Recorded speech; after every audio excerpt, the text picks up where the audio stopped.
أخيرا لقد عاد الأسطورة داسكاش. وإذا أنت ما تعرف من هو داسكاش، فداسكاش يوتيوبر فري فاير كان عنده 300 ألف مشترك، ولكن للأسف قناته تهكرت. فصل على النبي واذكر الله، وكالعادة نقول يلا بينا لسكو. راح تلاقوا رابط قناته الجديدة بالوصف، روحوا اشتركوا عنده واكتبوا له من طرف هيرو. حرفيا الفيديوهات اللي بنزلها كثير أسطورية. في أحد الأيام عندما كانت الشمس مشرقة والعصافير تزغزق، إجا هكر قناة أخو داسكاش تنجر، يمكن هيك اسمه كان. المهم بعد ما هكر قناة أخو داسكاش، فاليوتيوب شافت إنه هذا هكر كذا وحذفت القناة.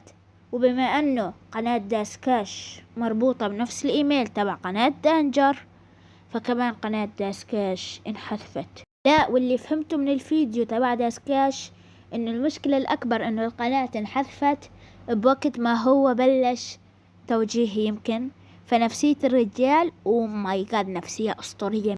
واللي فهمته من الفيديو اللي نزله انه كمان نفس هذا الشخص اللي هكر كمان هكر القناة تبعه على الانستغرام، ولكن الانستغرام كان متفهم ورجع له القناة.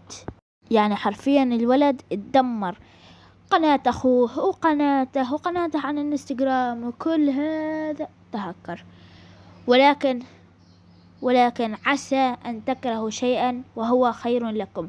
وهلأ الزلمة خلص توجيهي وفتح قناة جديدة، وراح تلاقوا رابطها بالوصف، اشتركوا فيها